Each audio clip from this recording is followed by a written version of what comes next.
अगर मैं आपसे ये पूछूं क्या आपको कभी ज़िंदगी में ऐसा लगा है कि अब आगे बढ़ना मुश्किल है?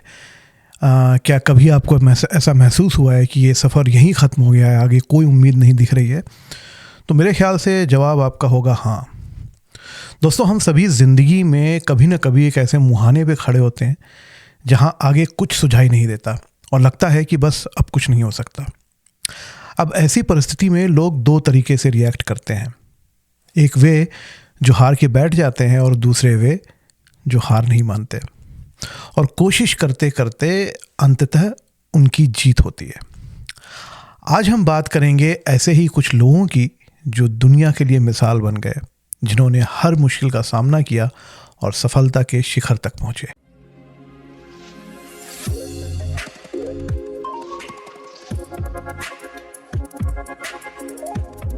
सोचिए, एक 13 साल की लड़की जो समुद्र की लहरों के साथ खेलते हुए अपने सपने जी रही थी।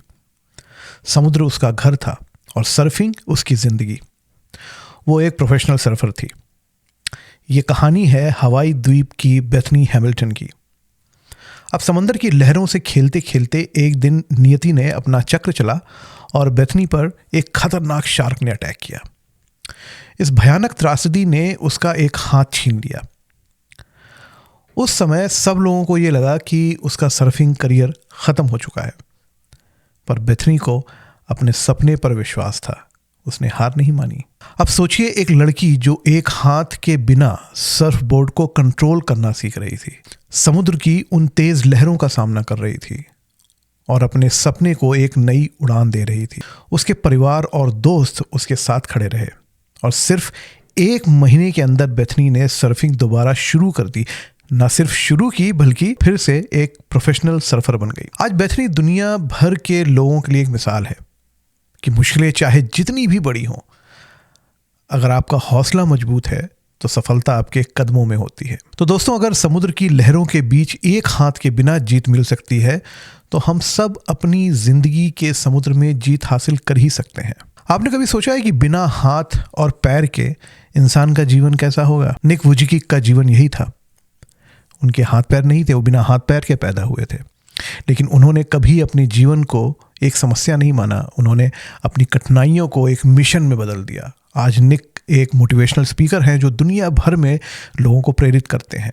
उन्होंने सिखा दिया कि ज़िंदगी की सीमा वही होती है जो हम खुद तय करते हैं। एक ट्रेन दुर्घटना में अपनी एक टांग खो देने के बाद भी अरुणिमा सिन्हा ने हार नहीं मानी। उन्होंने एवरेस्ट पर चढ़ने का सपना देखा और उसे पूरा किया। उनका ये सफ़र एक मिसाल है कि अगर सपना बड़ा है तो मुश्किलें कितनी भी बड़ी क्यों ना हो, आप उन्हें पार कर सकते हैं। दोस्तों, ये सारी कहानियाँ हमें एक ही बात समझाती हैं। हार तभी होती है जब हम खुद हार मानते हैं, पर अगर हौसला बनाए रखें तो सफलता ज़रूर मिलती है। आपका एक कदम, एक कोशिश आपकी कहानी को दुनिया की सबसे ख़ास कहानी बना सकती है।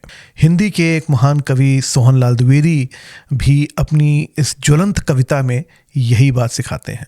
लहरों से डरकर नौका पार नहीं होती, कोशिश करने वालों की हार नहीं होती। नन्ही चींटी जब दाना लेकर चलती है, चढ़ती दीवारों पर 100 बार फिसलती है। मन का विश्वास रगों में साहस भरता है, चढ़कर गिरना, गिर कर चढ़ना ना अखरता है। आखिर उसकी मेहनत बेकार नहीं होती, कोशिश करने वालों की हार नहीं होती। डुबकियां सिंधु में गोताखोर लगाता है, जा जाकर खाली हाथ लौट कर आता है। मिलते नहीं सहज ही मोती गहरे पानी में, बढ़ता दुगना उत्साह इसी हैरानी में। मुट्ठी उसकी खाली हर बार नहीं होती, कोशिश करने वालों की हार नहीं होती।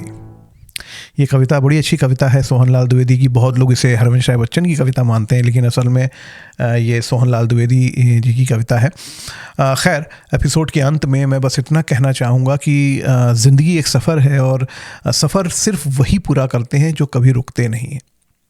याद रखिए, हारने वाले नहीं, कोशिश करने वाले को दुनिया याद रखती है। तो चलिए, कभी मत रुकिए, कभी मत छोड़िए सपने देखना। मिलते हैं अगले एपिसोड में एक नए जज्बे के साथ। नमस्कार।